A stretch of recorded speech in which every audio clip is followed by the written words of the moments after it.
Dans cette vidéo, nous aborderons les questions de positionnement stratégique de votre business. Nous verrons comment vous définir une position solide sur votre marché. Les éléments que nous aborderons seront 1. La valeur de votre produit, 2. Le prix de votre produit, 3. Le segment d'activité que vous adressez. Ce que vous devez noter, c'est que lorsque vous avez une offre, cette offre a une valeur intrinsèque. Une valeur intrinsèque, c'est quoi? C'est le prix psychologique que vos clients peuvent attribuer à votre produit. Si je prends l'exemple de cette montre ou alors l'exemple de la bouteille d'eau que vous avez sur votre table, vous avez un prix arrêté pour la bouteille d'eau. Vous savez, cette bouteille d'eau peut valoir environ tel montant ou tel montant. Si je vous demande combien vous achetez un stylo, vous avez un prix psychologique qui est déjà gravé dans votre esprit. Et donc, lorsque vous voyez une offre pour la première fois, vous avez un prix psychologique qui va se créer à l'intérieur de vous. Il faudra donc faire un compromis entre le prix psychologique que votre cible a en tête et le prix auquel vous allez vendre votre produit. À cet effet, pour se positionner, on peut donc se positionner par rapport au prix. Là, nous avons 3 paramètres à prendre en compte lorsqu'on parle de prix. Il y a le prix réel de production de notre produit. Ensuite, il y a le prix auquel on souhaite vendre le produit et il y a le prix psychologique dans l'esprit de notre cible. Voilà les 3 éléments sur lesquels on pourra surfer lorsque on souhaitera définir notre position par rapport au prix. On verra 3 stratégies que l'on peut mettre en œuvre pour se positionner dans notre secteur d'activité. Si ces notions de prix sont assimilées, nous pouvons maintenant voir les 3 stratégies génériques que nous pouvons appliquer.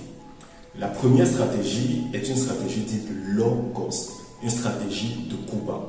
Ça consiste à pratiquer des coûts très bas sur le marché.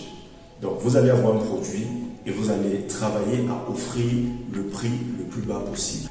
Avec cette stratégie, vous avez l'avantage concurrentiel du prix parce que justement, lorsque votre cible fera la comparaison entre vos prix et les prix de la concurrence, vous aurez un avantage stratégique au niveau des prix. Ça ne signifie pas que baisser le prix, c'est ce qui vous fera nécessairement vendre. Parce que la notion de prix est également étroitement liée à la notion de qualité. Si je vous présente un stylo et je vous dis ce stylo coûte 100 francs CFA et je vous présente un deuxième stylo, je vous dis ce stylo coûte 500 francs CFA. Vous aurez du premier abord tendance à penser que le produit qui coûte le plus cher est de meilleure qualité que celui qui a un bas coût. Donc lorsqu'on s'engage sur une stratégie de coût bas, il y a cette notion induite de mauvaise qualité qui sera véhiculée par la même occasion. Donc ce sera un challenge à faire. Deuxième point à prendre en compte lorsqu'on se lance sur une stratégie de coût bas, c'est que pour faire un chiffre intéressant, il faut vendre en très grande quantité.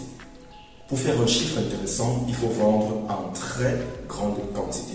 Donc lorsqu'on va pratiquer une stratégie de coût bas, il faut avoir la capacité de faire une économie d'échelle. Il faut avoir la capacité de passer à l'échelle et de vendre en très grande quantité pour revenir sur nos frais. Si d'un côté, j'ai un produit qui coûte 10 000 francs CFA et de l'autre côté, j'ai un produit qui coûte 100 000 francs CFA, la vente d'un produit de 100 000 francs CFA me donne le résultat de la vente de 10 produits de ce côté. Donc de ce côté, j'aurai un effort marketing plus grand à faire en termes de personnes à toucher pour réaliser des chiffres équivalents. Donc lorsqu'on s'engage dans une stratégie de coût bas, il faut pouvoir maîtriser la question de qualité induite et maîtriser de l'autre côté la capacité à pouvoir vendre en très grande quantité. Parfois, baisser le prix n'est pas la stratégie qui vous permettra de vendre. La deuxième stratégie à prendre en compte, c'est la stratégie dite de niche.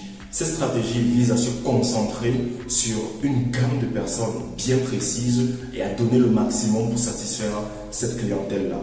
Dans les stratégies de niche, vous allez trouver des grandes marques comme Ferrari, Lamborghini. Si vous souhaitez acheter une voiture Ferrari, vous vous rendez bien compte que tout le monde ne peut pas s'offrir cette voiture-là. Donc ça concerne un groupe de personnes bien spécifiques. Et généralement, les prix sont suffisamment élevés. C'est également possible de mettre en place une stratégie de niche dans un business de moins grande envergure, en pratiquant des coûts suffisamment élevés pour faire la distinction entre vos clients et en pratiquant des prix assez abordables pour ne pas être très éloigné du coût psychologique lorsque vous êtes dans une petite activité. Mais ici, la stratégie ne vise pas à toucher la masse, mais à se concentrer sur un groupe de personnes spécifiques et à mettre un prix aligné à cette catégorie de personnes-là. Le prix fera une très grande différenciation et derrière, ça induit un fort niveau de qualité, un service préférentiel. Cette stratégie est très recommandée au lancement des petites activités, dans ce sens où vous avez la possibilité de vous concentrer sur un échantillon de personnes, sur un groupe de personnes assez réduit. L'exemple que je prends habituellement, c'est le suivant. Donnez-vous pour challenge de toucher 100 personnes au lancement de votre produit. Donc votre challenge ne sera pas de vendre à 10 000 personnes du premier coup, je vous le souhaite, mais ce sera de vendre à 100 personnes. Vous allez créer une niche bien spécifique de 100 personnes et vous allez aligner un prix par rapport à cette cible-là et par rapport à la valeur de votre produit. Vous allez vous concentrer sur cette cible-là et amener ces clients-là à payer régulièrement. Et pour finir, la troisième stratégie que vous pouvez mettre en application au lancement de votre activité, c'est une stratégie de différenciation. Cette stratégie consiste à augmenter la valeur perçue de votre produit. Vous n'allez pas vous contenter de donner un produit, mais vous allez proposer un produit sous une forme différente. Vous allez mettre des éléments qui vont rendre votre offre unique et différenciable sur le marché. De cette façon-là, vous allez pouvoir pratiquer des coûts relativement élevés et qui seront justifiés par la valeur ou par les éléments de différenciation que vous allez ajouter à votre offre. Pour mieux illustrer cela, je vous prends l'exemple d'un hôtel 5 étoiles. Lorsque vous vous rendez dans l'hôtel 5 étoiles de votre ville et que l'on vous vend une bouteille d'eau qui coûte 300 francs à 2000 francs CFA ou à 5000 francs CFA, vous l'achetez quand même sans vous plaindre. Ça signifie que les éléments de différenciation qu'on a construits autour de ce produit-là permettent de justifier le prix qui est pratiqué.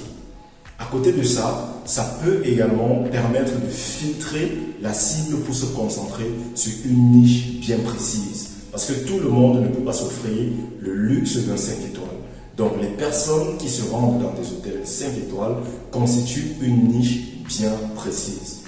La stratégie de différenciation est très proche de la stratégie de niche, mais il faut comprendre que dans la stratégie de niche, on est vraiment focalisé sur le groupe de personnes, ce qu'on leur propose. Et dans la stratégie de différenciation, on est concentré sur la valeur qui fera la différence avec ce qui est pratiqué. Les prix dans la différenciation ne seront pas très élevés, mais ils seront quand même plus élevés que l'offre de base et avec suffisamment d'arguments derrière pour justifier cette hausse de prix. Si nous faisons un petit résumé des trois stratégies que nous avons vues, premièrement, nous avons vu la stratégie des coûts bas. Deuxièmement, nous avons vu la stratégie de niche. Et troisièmement, nous avons vu la stratégie de différenciation. Choisissez la stratégie qui s'aligne le mieux avec l'activité que vous mettez en place en ce moment. Et surtout, n'essayez pas d'appliquer toutes les stratégies en même temps. Au lancement, choisissez un positionnement et restez sur ce positionnement jusqu'à avoir vos premiers résultats. Ou alors jusqu'à avoir la certitude que cette stratégie-là ne marche pas sur votre cible.